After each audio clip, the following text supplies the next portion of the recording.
It's 4 o'clock, so I will call to order the second monthly meeting of the Hendersonville City Council, March 25th, 2026. We have the agenda before us. Is there anything anyone would like to have added to or removed from the agenda?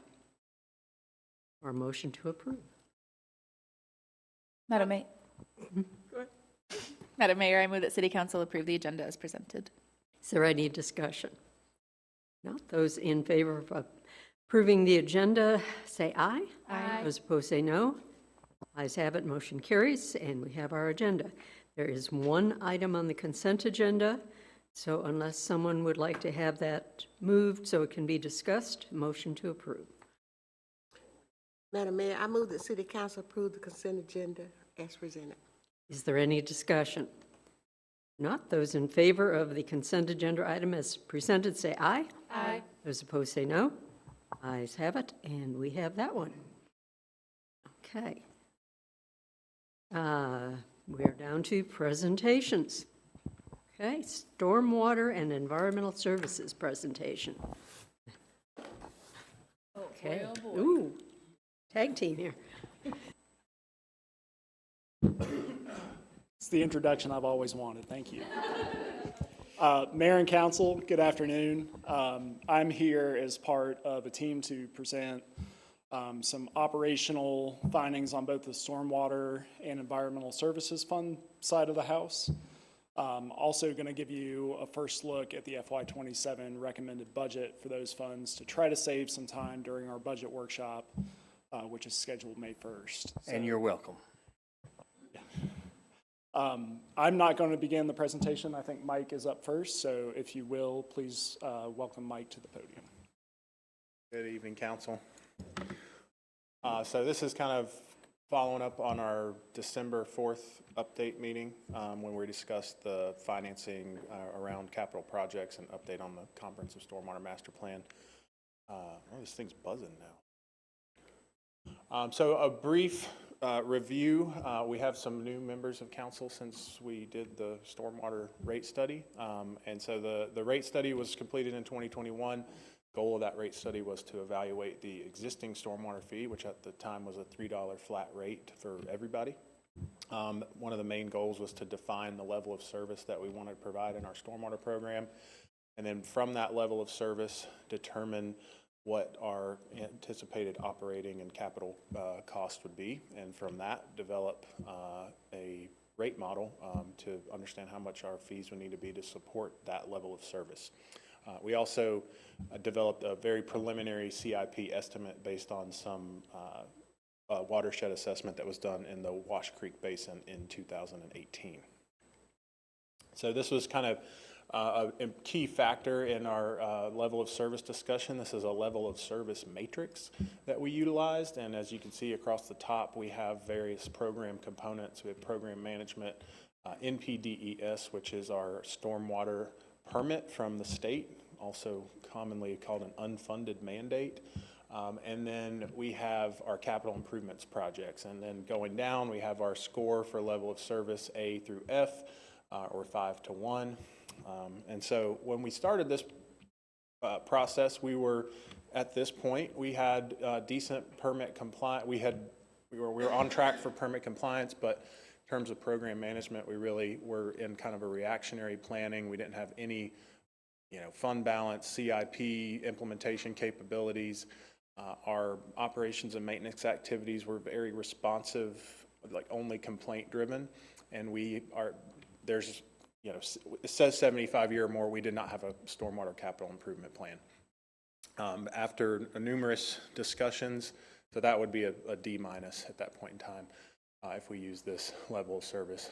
And through the discussions with council and looking at our options and costs, we landed on desiring to have a level BC level of service for our stormwater program. And what that would look like is, proactive systemic CIP implementation capabilities, maintaining good permit compliance, a mixture of routine and inspection-based operation and maintenance activities, and somewhere in between a 20 and 40-year capital improvement plan, or between a B and a C on the level of service. And then up top, that kind of just shows the associated cost with those various program components. So, program management activities, planning, and those things are not the most expensive. Operation and maintenance, getting the daily work done, maintaining the system is probably next. And then obviously the biggest cost is capital improvements. So this is going to look at what the rate study assumptions were and then how the rate was actually implemented. So based on that desired level of service for a B to a C, the assumptions were that we would have a $36 million 10-year CIP. The rate would be $5, a flat rate for residential and a ERU for non-residential when we started in 2021. For personnel, it assumed one additional stormwater staff and then a use of contract services for other operation and maintenance activities. And we also evaluated annual and 5-year fee increases. And based on that rate model and looking at our expected revenues and how it would increase over time, initially, the estimates were that we would be generating around $1.4 million in stormwater revenue in 2021, up to $2.6 million in FY26, resulting in a fund balance of roughly $3 million in fiscal year 26. The way we actually implemented the fund, so we have completed our comprehensive stormwater master plan. We haven't evaluated every single basin, but we've evaluated the most densely developed parts of the city. From a watershed perspective. So we have roughly $31 million on a 20-year CIP. We have increased the rate to $8. We do have the flat rate for residential customers and an ERU, which is called an equivalent residential unit, which is basically we took a random sampling of single-family homes and determined that the average impervious surface on those properties was 3,000 square feet, so that's our equivalent residential unit. And on the personnel side, we added, so we began paying for the street sweeper salary out of stormwater, and then we added a technician, so that's 2 full-time employees. And then we also split some salaries from the general fund into stormwater for operation and maintenance activities. We did not increase the rates for 2 years upon implementing the fee. And then we also originally were charging fees in the ETJ. We stopped doing that after 1 year. And so our revenue was about $500,000 less than what we expected in 2021 or what we modeled. And our revenue in 2026 was 1.7 instead of 2.6. And so our fund balance coming out of FY26 is $94,000. This kind of shows an overview of the revenues versus the revenues and the expenditures versus the assumptions and what actually happened. And it kind of shows the drivers and what the impact of those differences were. So the 2-year rate hold, that means we weren't building up our fund balance like we expected during those first 2 years. We also don't charge in the ETJ. That's a decrease in the anticipated revenue. We implemented a rate cap. So there are a number of customers that would pay a higher monthly fee that is capped. So that resulted, I believe, originally in around $275,000 annually that we're not collecting in stormwater revenues. And we had additional personnel costs that were not in the assumptions. So on the left, you see my left, revenue actual versus estimate. So briefly showed that we anticipated having 1.4 million in revenue when we started, up to 2.6 in FY26. Actual implementation, we had about 900,000 up to 1.7.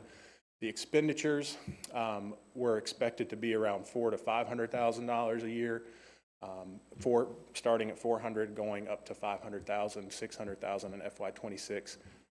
They were around 1.7 in FY26. And then, so again, a lot of this is tied to how we implemented the rate. So in the rate study, again, we evaluated annual versus 5-year intervals. So if we went with the annual increases, it would have increased 3% annually for the first 5 years and then increased 10% annually after that. And if we did the 5-year, we would have increased it 80% big raise in FY26 to get to $9. Under our current implementation, we held the rate for 2 years, and we have increased it $1 annually from FY23 to 27. So it will be, if it increases one more dollar, $9 in FY27. Again, the goal there, as we discussed in December, is that we are working on building up our fund balance to pay for these capital projects that we have identified. This is this is the list of capital projects, and again, just highlighting. Mike, can I Yes, do sir. one thing? So just to clarify for Councilmember Lorance and Councilmember Baxter, I think everybody else was here, we did the study, made the proposal, and then we also put it out to the public and our Correct. business advisory committee, and that's why the decisions were different between the study and what the community felt like they could live with. And the study finished in, I think, January of 2020, so right before COVID. Yes. So we held another year until Yeah. 2021, and there was a lot of Just uncertainty. so around the clarify economy. what the changes were from the original study to what was implemented. There were some external factors based on the study and the decisions the council made at that time. Not right, not wrong. I think we'll show that it's probably turned out okay and right, and we've got a path forward, but that was the reason you had the study and it was implemented a little bit different. Correct. Thanks, Mike. This is just, again, the list of capital projects that have been identified through the master plan. Again, the main goals are to address chronic localized flooding. This is flooding that's not happening in the 100-year floodplain. Address undersized and aging infrastructure in our system and really reduce the private risk exposure for people that have stormwater pipes running through their property that we currently do not have the authority to maintain, and then relocating that infrastructure and upsizing it so that we can maintain it and we're reducing flooding. The highlighting here that you see, and there's a little bit more on this in a couple slides, but Wash Creek 06 Phase 1, the top ranked project. As you all are aware, we received grant funding for the construction cost of that project, so that's not it's still hitting that 31 million, but that's not coming out of our stormwater revenues. The ones highlighted in yellow, those are projects that are primarily located in NCDOT right-of-way, so those are not projects that we would undertake on our own. So that represents, roughly $8 million of that 31 that is, we're no longer funding that out of the stormwater utility revenue. And I'll turn it over to Adam at this point.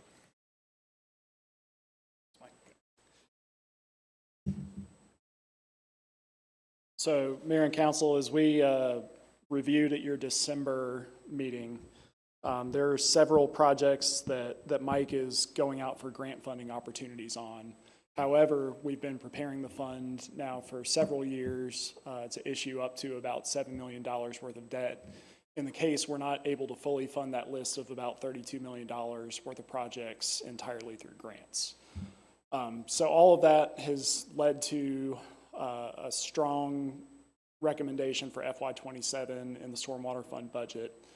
We're presenting stormwater and environmental services this evening because they're relatively simple in comparison to some of the other funds, and we feel that some of this information may not come to you as a surprise. However, if there's anything you would like more information on, I'd be happy to either give you an answer or go do some research. So, looking at our budget for next year in the Stormwater Fund for FY27, we are recommending $1.9 million in revenue. So that's a $220,000 increase compared to current year FY26. And that increase is due to a $1 rate increase, as Mike just mentioned. So currently, if you have a house, you're paying $8 a month for your stormwater fee. Next fiscal year after July 1st, that fee would go up to $9 per month. And then if you're an owner of a commercial property, you also have a cap on your payment. So currently that cap is $400, and we intend to proportionally raise that cap to $450 next fiscal year.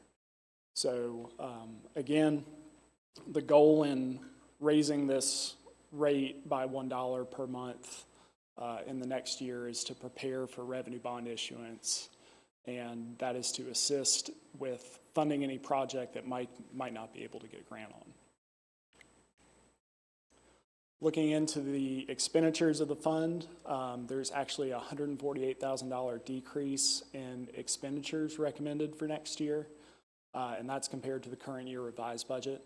That is mostly the removal of some public works salary splits that we previously had included in the fund. I think there were 3 positions paid 50% by the Stormwater Fund, and 3 additional positions paid about 25% by the fund.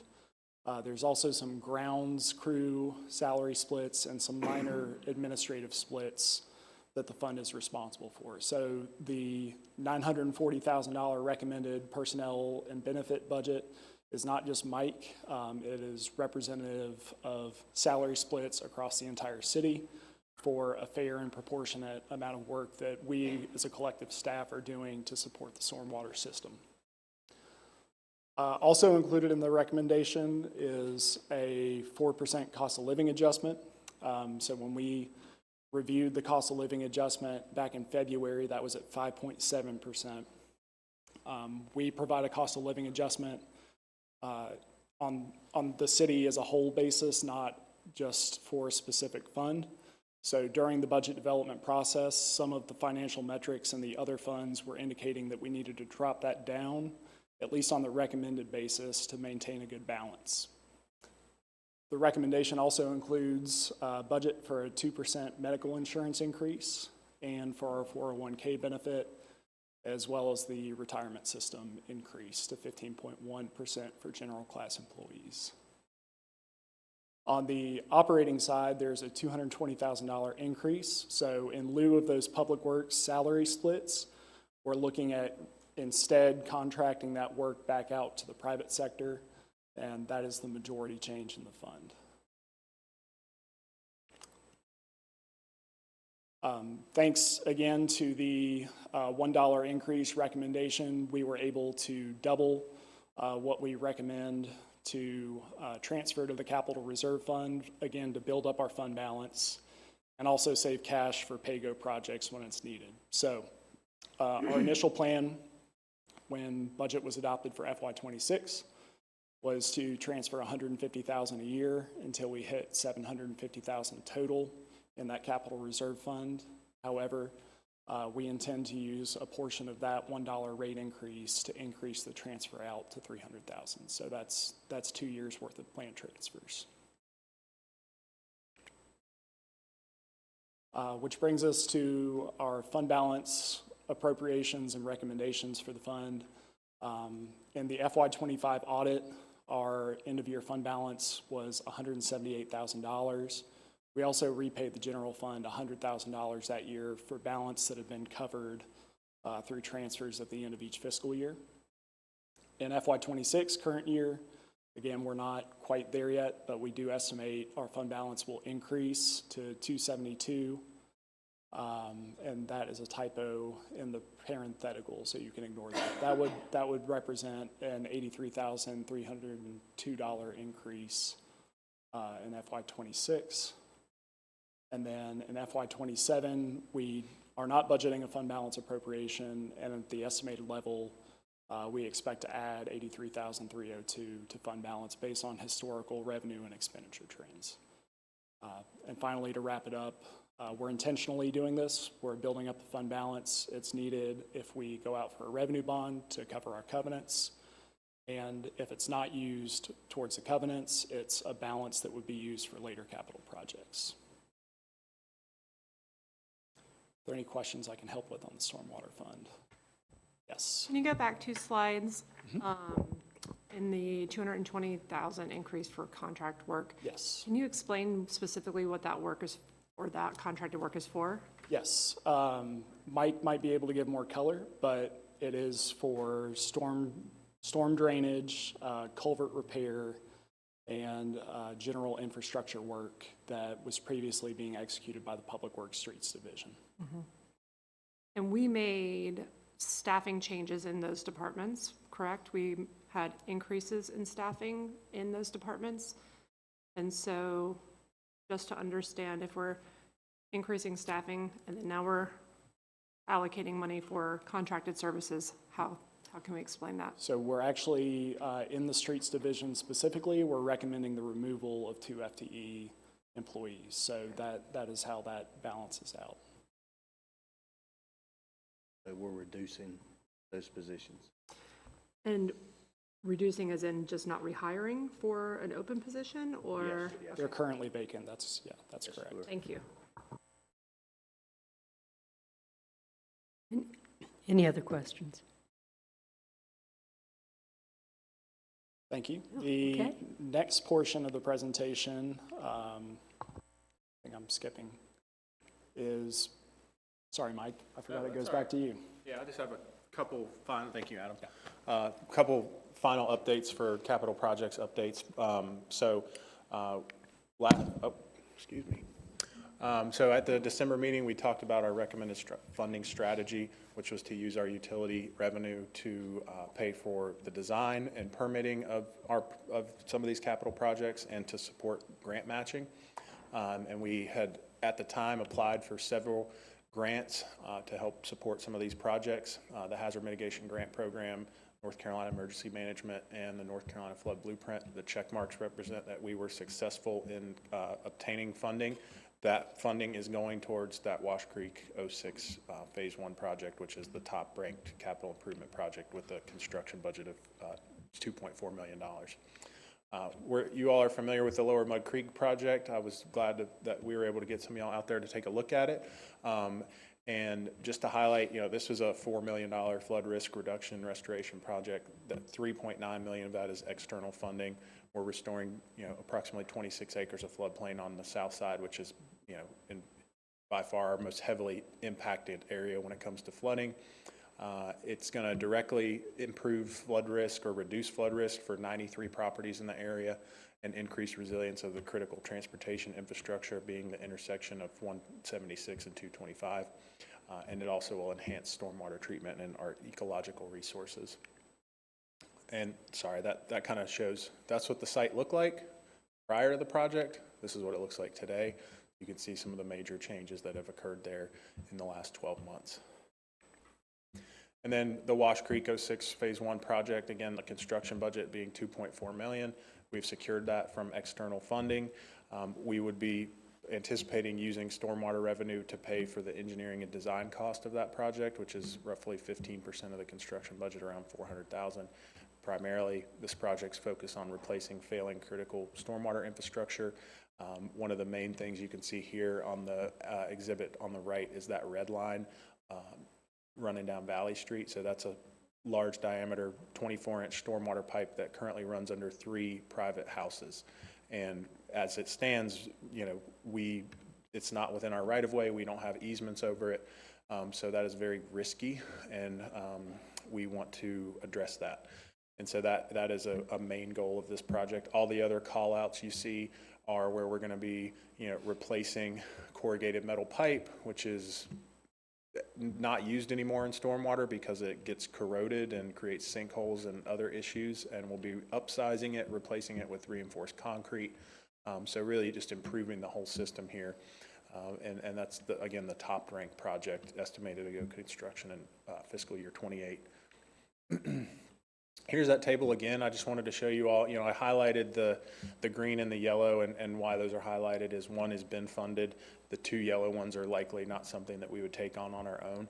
The blue highlighting are projects that we've applied for through the Hazard Mitigation Grant Program. That's a large federal grant program.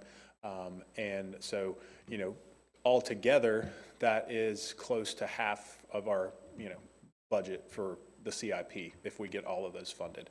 Or if we get the hazard mitigation grant and then obviously the DOT. So reducing that overall capital burden on the fund. One note here is that this table and the comprehensive master plan, it did not focus on flood mitigation and water quality improvement projects. These are stream restoration and the Lower Mud Creek project. So that cost would not be included in this $31 million, but there are a lot of better grant opportunities. Those projects are more well received by funding agencies than typical stormwater infrastructure upgrade project. That's just the lay of the land when it comes to grant funding. But together, the Wash Creek and the Lower Mud Creek project represent, close to $8 million in capital projects that the fund has been, that the stormwater program has been able to implement with our current level of service, and our current funding. And with that, I will turn it over to Mr. Detweiler. And any questions first? I apologize. How many millions of dollars in grants have you brought into the city in the last 6 years? I don't know the total. I'd have to, I think it's 8 million maybe. Okay, I just was wondering. But it has not been just me. So I have Your crew, your people. people in the city and our consultants that have worked, Land of Sky Regional Council, Wildlands Engineering, Ardura, who did the comprehensive master plan. So it would not be possible without their support. So. I'm so impressed with the Lower Mud Creek mitigation. I think it looks so amazing, and the fact that we are, I mean, it's a huge investment, but then the fact that these properties are going to experience significantly less damage, the roads are experiencing less damage. In general, it's just a financially sound decision for the whole community too, not just us, you know. Yeah, I agree wholeheartedly. Thank you. So great. Mike, before you go, Yes. do you know when we should expect to have some kind of response on the hazard mitigation grant application? It's under review. So Soon? that it's under review. So it goes with, so what were you, sorry, I missed that last part. I said, so does that mean soon? No. Okay. It's under review from the state. Okay. So it goes through the state to FEMA. And as you know, FEMA is currently operating on emergency only issues until their funding is resolved at the federal level. So I don't think they're Okay. reviewing it. It's in the under section. So. It's a general under review. Yeah, it's in a general under review, which, Gotcha. But they also recently announced that they might be bringing BRIC back, which is the Building Okay. Resilient Infrastructure in Communities, which is a big grant program through FEMA, which could take some pressure off the hazard mitigation grant program, which could increase our chances of getting funding. Okay. Fingers crossed, we'll see. But Sounds good. Thank you. thank you. Any other questions, comments? Thanks. Thanks, Mike. So I'll briefly give an update on the Environmental Services Fund. Good afternoon, Mayor and Council. And this is just going to be an update on where we were, where we've been. I think I'm missing a slide, but that's okay. So a year ago, we presented to you kind of some updates from there was a study done in 2024, and last year we proposed kind of a 5-year plan to kind of make our environmental services fund and service level whole, and using some of the things that came out of that plan. I'll just run through a few of them. Getting additional staff, so we had floaters available, so we weren't pulling from other divisions. Getting yard waste set to every other week, having kind of minimum volumes of brush, so we didn't have, I think they were referred to as little squirrel piles in people's yards. So rebalance our existing 5-day collection routes, implement routing software to improve efficiencies and guide our drivers, and launch a public education campaign using direct mail, utility inserts, press releases, social media, and clear visuals, which our communications team did a great job of. So year one, what we presented to you last year, about a year ago, we are currently in year one, so we are in process of placing RFID tags on our trash and recycle bins. We've hired floater staff, which has improved increasing safety and level of service throughout multiple divisions. I'll get into some stats on that here in a sec. Restructuring our routes, like I mentioned, and then shifting to every other week yard waste pickup. So the RFID tag process It's been a little slow going. The challenge here is we have to have staff that follow behind the trucks because we have a community where folks like to get their trash receptacles off of the end of the driveway as quickly as possible right after the truck picks it up. So we have to time that very, very carefully. So we've been doing our best.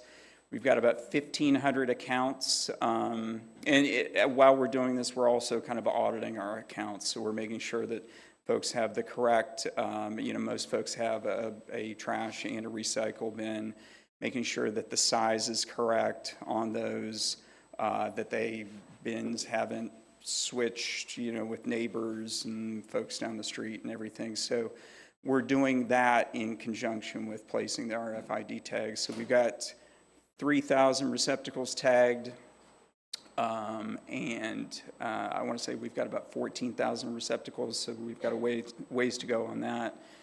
1,500 accounts have been audited, and we have about 6,000 accounts, including mostly residential, about 5,000 residential, and the remainder are commercial.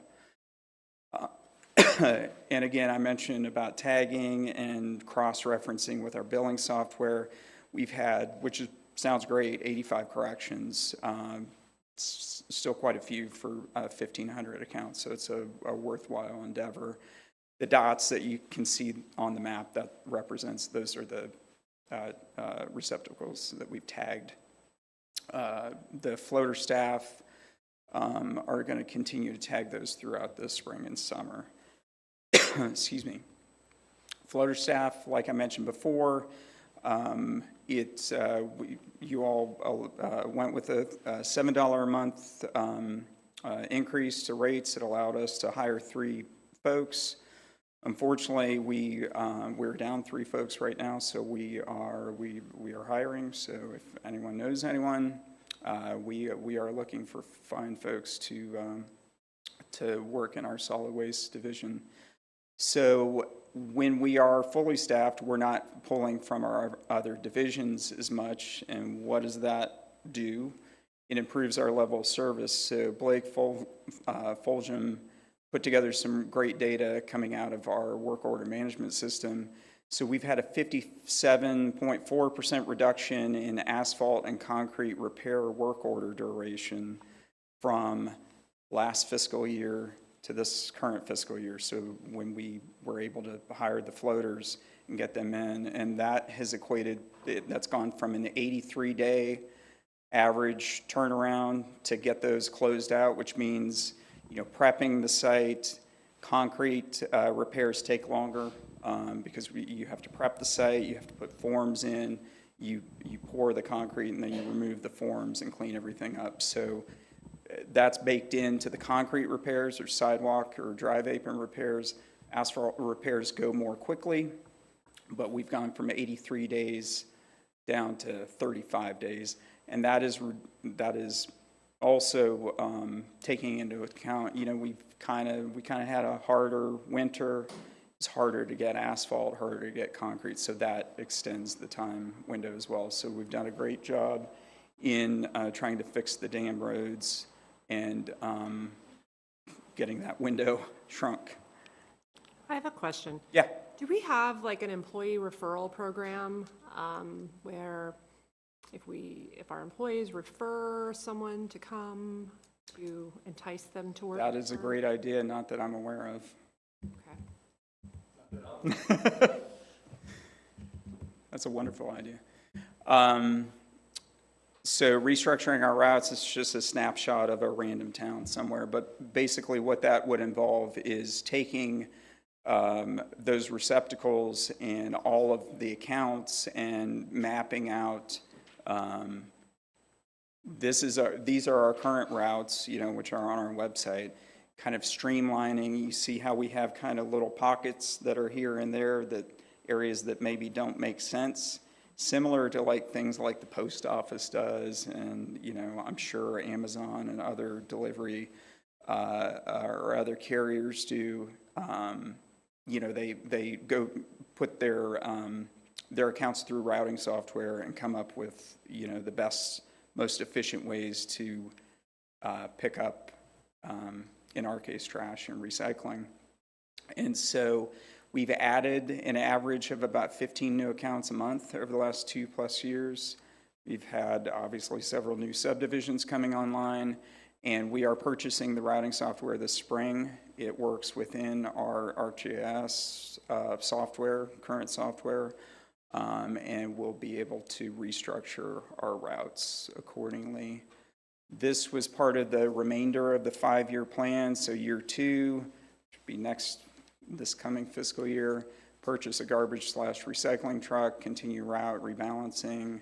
Year 3, I believe, I want to say last year you all wanted us to switch 3 and 4, so I think we were going to go with potentially the automated side loader truck in year 3 and automated leaf machine in year 4. We'd still have to look at the 10-hour day and expand holiday pickup. That'd be a year 4 thing, and then year 5 is purchase another truck. Some things to watch for that mostly are out of our control. If you've been following any of the commissioner meetings here lately, I want to say Marcus Jones presented something in early March to the board that the county just recently completed a solid waste funding plan. And their current tipping fee for this fiscal year is $70 a ton, which is what we're paying now. That plan is trying to make their fund whole, because basically they're supplementing their plan with general fund dollars, and it is not sustainable. So option 1 is to go to $90 a ton immediately, so that would be next year, next fiscal year, which obviously would be massive, and it still wouldn't make their fund whole. Option 2 would be a modest increase to $72.10 a ton for the tipping fee, and we pay that for whatever we take to the transfer station. I'm sorry, I should have mentioned that. It would also, option 2 would involve what's called a $45 annual availability fee. So every parcel, every property in Henderson County would pay a $45 annual fee, I'm assuming with their property taxes, that would then go to basically offset the costs of their convenience center. Because right now the haulers are paying for that convenience. So the haulers in the county property taxes and sales taxes are paying for that convenience center. So that is option 2.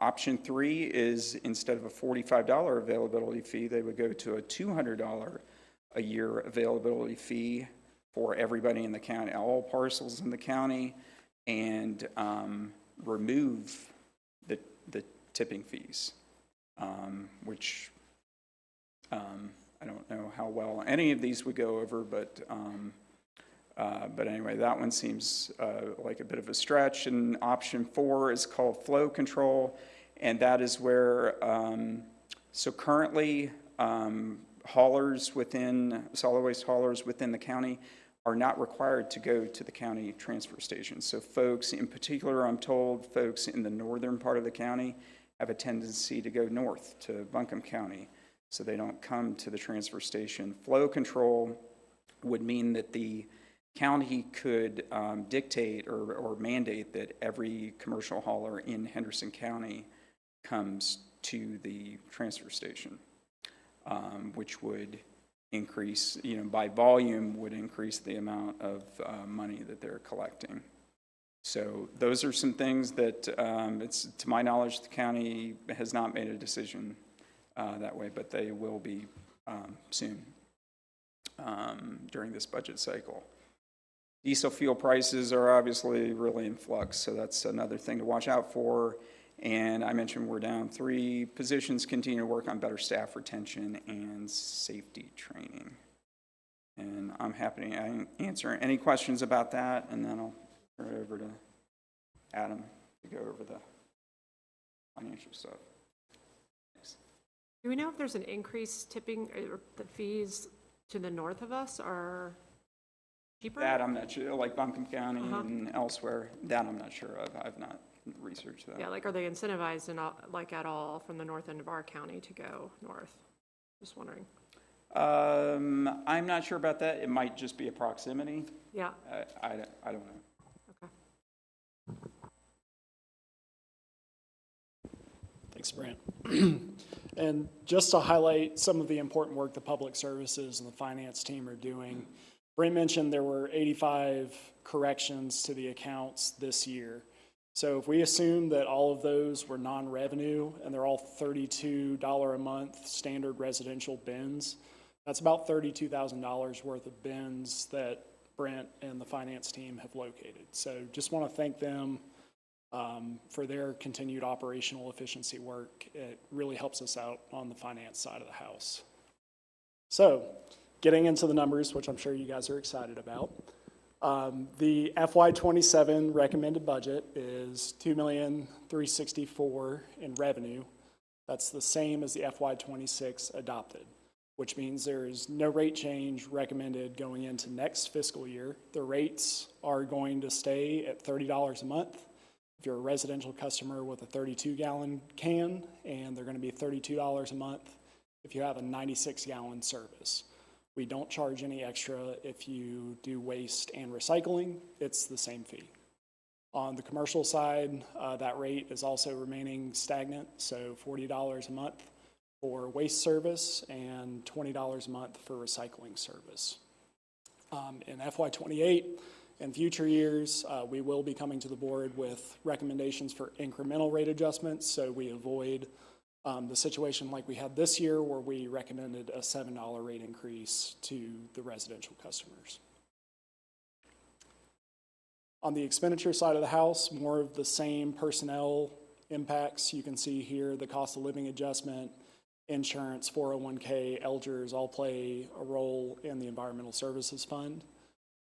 In addition to those, we have also corrected some minor salary splits, like I mentioned with the stormwater presentation. Most of those are administrative or related to some minor work done by the other public works teams.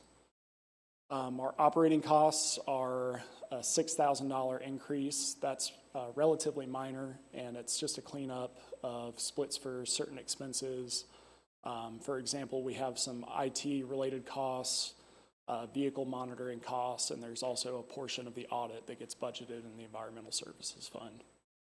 The biggest hit here, and the biggest reason this is an increase compared to FY26 is due to that tipping fee.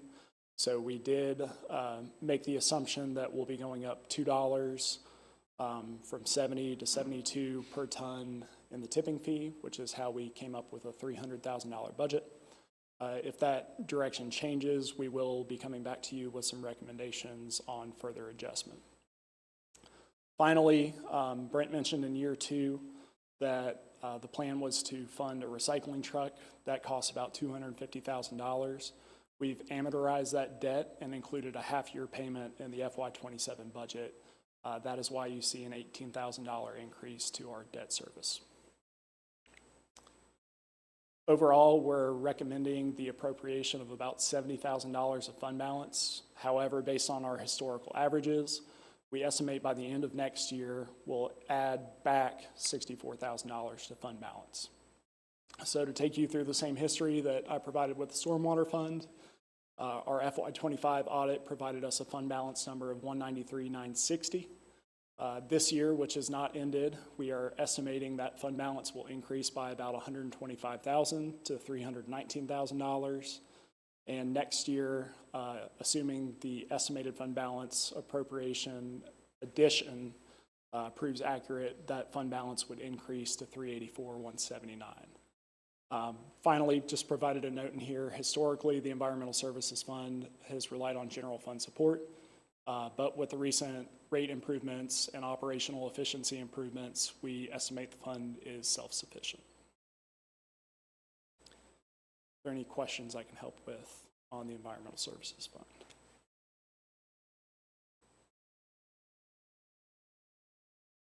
Okay, thank you.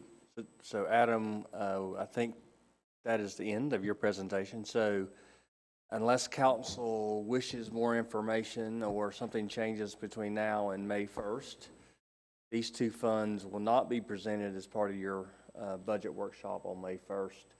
We will bring these recommendations to you, to the budget public hearing at your June meeting, be part of the budget ordinance and the final budget for the public hearing and then your consideration. And to John's point, I want to highlight that any changes will also be present in the memos that we'll release between this Friday and the end of April. So if we do make any changes, we'll make it a point to highlight those changes for you. Okay. Anything, any other last minute questions? All right, thank you all. We appreciate it. Appreciate getting a couple things out of the way, too. All right, next we have a presentation regarding credit card processing fees and security deposits. Right. Good afternoon, Madam Mayor and Council. I'm here to do a follow-up conversation with you regarding credit card processing fees from the council retreat.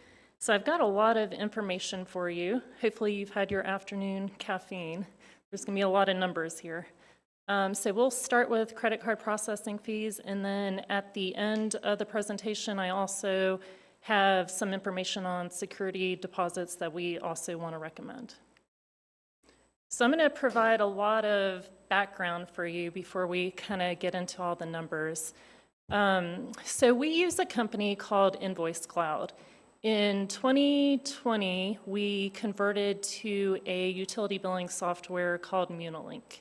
And it was November of 2023 that they basically said we had to do a mandatory change over to a different credit card processor and digital platform for customers, basically. So we had 3 vendors to choose from.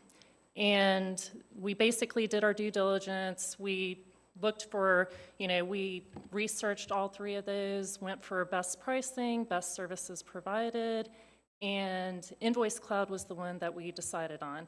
And we've been very, very pleased with Invoice Cloud, so I want to kind of just go over some of the successes that we've had with them. So basically, they're a very hands-on company. They give us quarterly business reviews. So we're doing like ACH campaigns with them. They offer free ACH campaigns. We'll be actually participating in this summer and fall of this year. We're going to be doing 2 campaigns with them. In May and June of 25, we did a paperless adoption campaign, and basically that helped us cut down on printing cost. And I'll go into that in a little bit more detail in just a little bit. But they also provide us with marketing materials, completely provided to the city for free. We're currently working with them on some banners that we're going to put in the lobby. They provide magnets for the customers. They have QR codes on them. The banner we're about to get in the lobby has a QR code on it. Customers can walk in the lobby. So, our goal is, of course, we want customers to be able to come to customer service, walk in if they want to, but also we want to be able to cut down on some of the walk-ins that we get, which will free up some of our staff time, but also allow them to be able to set up auto pay and those kind of things. So as they're coming into the window, we're educating them on these other options that they have. They have the QR code, we hand out the magnets. The really nice thing about this company is that through the QR codes, Invoice Cloud can provide us with lots of metrics. So we can pretty much tell what methods are working the best for the city. So that way we know, are the campaigns working? Are the magnets working? Is the banner working? There's so many different methods that we can use, and it's really great that we have those options. So we're able to run analytical reports to track success with payment methods, paperless adoption, and things like that. I don't know if you can see these numbers very well, but this is an example of our quarterly scorecard. So we just got this report, and the stars are things I kind of want to brag about a little bit. So if you look at the top, the payment adoption, I'm going to have to put my glasses on because I can't really even see it. We are best in, or let's see, we're close to best in peer group. So best in peer group is 83.7%, and we are at 78.4%. So that is the percent of invoices that are paid through Invoice Cloud. So customers have to sign up, well, they don't necessarily have to sign up. So we have registered users, or they can do just a one-time payment. So there's many different options for them, but 78% of our customers are paying through Invoice Cloud. And then if you look at our paperless adoption, I'm going to talk about that a little bit too, you can see that we do have room for improvement there. We're 40%, and best in peer group is about 64%. And then where we're really leading the game is in our auto pay adoption. So if you look, we're at 50%, and best in peer group is 55%. So this is something that every time we get on a call with them, they brag about. They're like, we're very impressed with where you guys are with your auto pay adoption. If you look into the box over there, let's see, right over here, Adam. Okay, maybe I'm not going to use that. If you look at the payments by type, our credit card payments are about 32.7% of people are paying by credit card. And then you can also see one of the other stars I have pointed out there is our new auto pay sign up. So that was between October and December of last year. We had 1,043 people sign up for auto pay. So we're doing really good getting that information out there. Can I ask just to clarify on that box? That means that almost 60% of people pay by mailing in a check? So the top one, I was a little confused by that too. No, I think that's a combination of, so EFT is going to be electronic transfer of funds. Okay, so So it could be like an electronic not auto pay. check or auto pay, ACH, that kind of thing too. Gotcha, thank you. Yes. So I'm just going to go over two of the campaigns that we ran, and I promise we'll get to credit card fees. It kind of all is tied together a little bit. So the two campaigns we ran was May of 2025, and we had 5,441 customers sign up. It was a 2 to 3 week campaign that was run, and basically we were able to get people that normally have printed bills come to their house to sign up for electronic bills. So we're saving the city money there by cutting down on our printing cost and postage. And then in June of 25, we did another campaign, and we got about 3,433 customers sign up. So just in those two campaigns that were run, we we converted about 9,000 people to electronic bills. Since our go live date with Invoice Cloud, which was in November of 23, we have reduced from 31,335 bills printed to 16,940. That is a 46% decrease. So definitely saving money there, but I do want to point out, so this year we're projected to spend about $154,000 in mailing and printing bills. After looking into this a little bit further, especially with coming to light May and June, where our numbers got cut down so drastically, I noticed that our bills were not decreasing, and we're stuck in a contract where they have a minimum amount of bills that have to be printed, or they're going to charge you the extra. So the plan is in the next month, we're probably going to go out to bid to look for another printing company, and I'm hoping by next year we'll have continued savings there. We'll actually get to realize the savings from these campaigns. Our postage is around almost $10,000 a month. This is just for utility billing. And our supply cost is around $3,700. So our bill is about $13,400 a month just to print invoices or bills. And yep, that's it on that one. So just to kind of show you the paperless billing growth, you can see campaign 1, just the increase there. that we had like 7,660 people signed up, and then it went up to 18,779 is where we stand right now. So to start talking about credit card fees a little bit, I wanted to bring up Invoice Cloud first because basically we're kind of stuck with Invoice Cloud.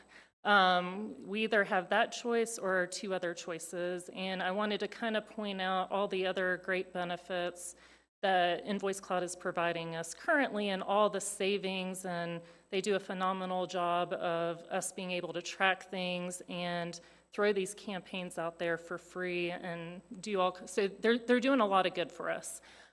So for FY25, so basically you have Invoice Cloud credit card fees for the digital portal, and then you have Chase Payment Tech interchange fees like any other credit card processing. And when you combine those together for FY25, we had about $231,000 in credit card expense, credit card fees. In FY26, projecting that will probably hit about $285,000. Projecting by FY30, if we continue down this path, our fees will probably be around $550,000. And then this kind of gives you an idea. If you look at year 2026 through 2030, if we continue on the same trend, just within those 5 years, we've spent about $2.5 million in credit card fees. So it's a lot. Let's see. And then you can see so the orange is the credit card cost, and the very small one, the green, is if they were on ACH. And that's why we're trying to do those campaigns, trying to get more and more people on ACH, which also has another effect of helping us with collections and delinquency and those kind of things. So there's a lot of great benefits about trying to get people on ACH. So if you look at the credit card fee breakdown, and basically what I did is I ran July of this year through February, so there's still more to come in the remaining months. But you can see these are pretty much all our revenue sources that have credit card fees tied to them. Our utility billing obviously is the biggest one. So out of everything here, the utility billing, that's the one that we've been talking about that comes out of Munilink. And then parking violations is our second biggest one. So credit card fees year to date so far for parking violations is $33,000. Everything else is quite small, but SDF fees I know is one conversation we were talking about as well. So SDF fees currently are about $12,000 year to date, so that number is probably going to be close to double by the end of the year. And the story behind that one is SDF fees currently do not run through Munilink. So right now, we've got applications out there through something called Cognito forms. And with this being fairly new, we didn't have really a great option for this. And basically Stripe, so it runs through Stripe, and Stripe charges 3%. So pretty much that's what you're seeing across the board is the fees for that for credit cards are going to be 3%. And I believe we have plans, Adam can probably speak more on that, but I believe we're trying to get SDF fees put into CityWorks, the PLL. And so they're working on that and moving that in. So the thought, I believe, would be once we get it out of Cognito forms that we can either decide at that point, do we want the credit card fees on that to be absorbed, like if we decide that on everything else. But right now, it's kind of hard to do that. We could do that in the Cognito form. We could say the 3% is absorbed by the customer, but what I do fear on that is that we're not really giving the customers much of an option because we're saying this is the only way you can pay, and they need that right away so they can get their approved for a tap. So basically, there's not much time, because if we try to put that in Munilink and bill the customer, then you've got the delay of the bill going out, the delay of the payment coming back in. So right now, that is the most convenient option, but we could turn that 3% fee onto the customer on the Cognito form, so that is an option.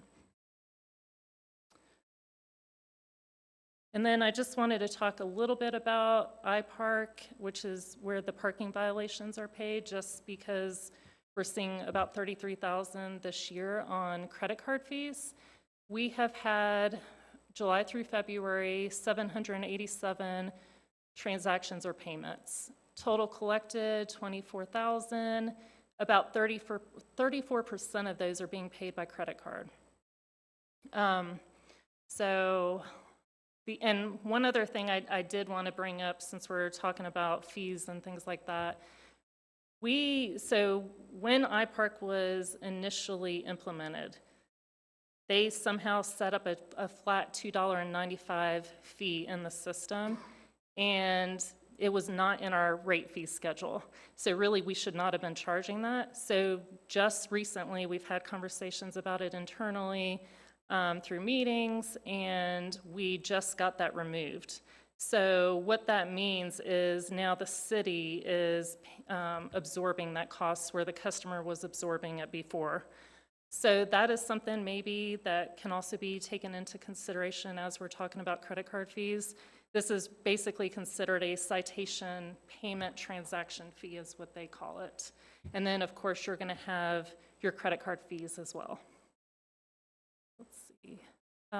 Yeah, if you take the 787 transactions times $2.95, it's not that much, but it adds up. 2,322, that's, a little bit over half of a year. And then also, as I mentioned before, we so far have paid $33,000 in credit card fees this year on parking. I'm assuming that 33,000 is on like people paying their parking fees. It is. It's Okay. In addition to the $8,200 in citation fees. yeah. So that yes, that is. I was wait, like, say how that is it- that so? How is the? It doesn't make any sense for the credit card fees to be more than the amount that's processed by credit cards. So this slide was kind of confusing me a little bit. Wait, now I think I'm following what you're saying here. But it's because that 33,000 in credit card. Yeah, fees that is actually for doesn't all add up, of- does it? No, unless it's including like my $2 that I pay for the hour. I'm wondering if it's also including the permits paid in the 33,000. And really, all I pulled in this slide was the violations. That's what's at the top of the information there.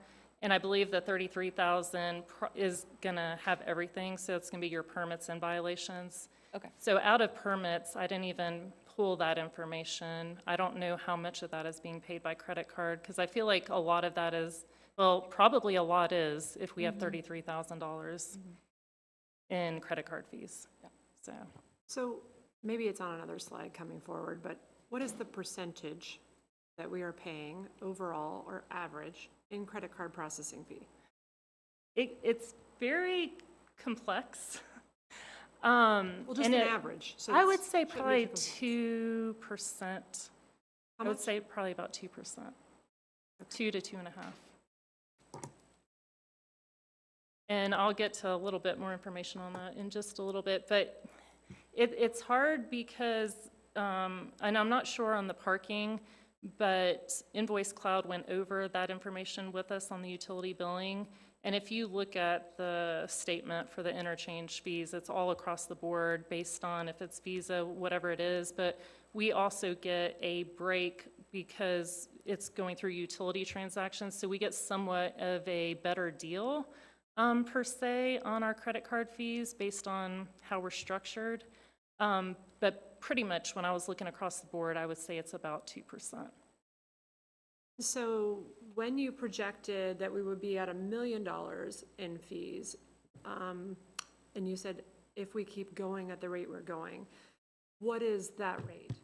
What is the? This is not going the right direction.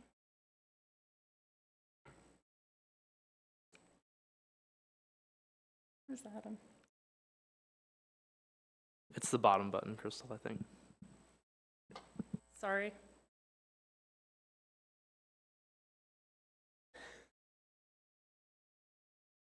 No, yeah, it is actually the one I want. Okay. Thank you. So this slide in particular was actually provided to us by Invoice Cloud.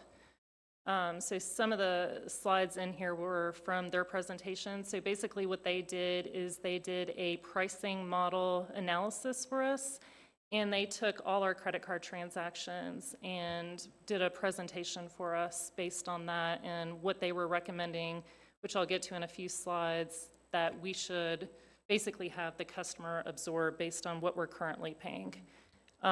So I don't know here what percentage, this is something they had provided, but basically on the way that we're growing and what our rate currently is, and they're probably putting some form of increase in there as well, I would assume, even though credit card processing fees don't change that much year over year.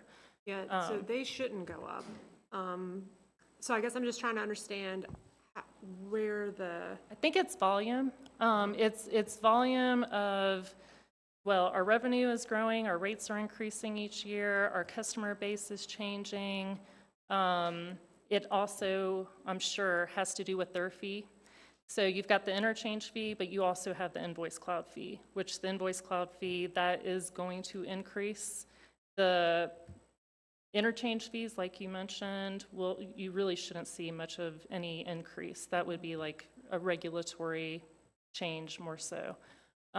So I would say most of it is going to be our growth and, you know, our accounts growing, our rate increases, and the Invoice Cloud percentage increases that they put in there. so the 2 to 2.5% average that we're paying, did that include all of the Invoice Cloud fees, or are those just the interchange fees? So like, I would say it's going to probably include both, roughly. Let's do this. I apologize. Brian and I are a little bit behind on this. Can we stop right here? There's some questions I have. There's things I'm not clear about. I apologize, council. We had not seen this ahead of time. That is my fault. Let's stop right here and bring this presentation back so that we're at a better speed of where we are. And I've got some questions. I want to talk to Invoice Cloud. So can we stop and bring this back at our next workshop meeting? There's some things I have some questions about myself. Okay. Thank you. Do you want me to go into the deposits or no? Let's wait. Okay. Thank you. Okay, thank you. Thank you for doing all that research. Right, that is all the presentations, and we will have a closed session. Madam Mayor, I move that City Council enter closed session pursuant to NCGS 143-318.11A1 and 4 to prevent the disclosure of information that is privileged or confidential pursuant to the law of this state or of the United States or not considered a public record within the meaning of Chapter 132 of the General Statutes, and to discuss matters relating to the location or expansion of industries and businesses in the area served by the public body. Is there any discussion? Not. Those in favor of entering closed session say aye. Aye. Those opposed say no. Ayes have it. We're in closed session.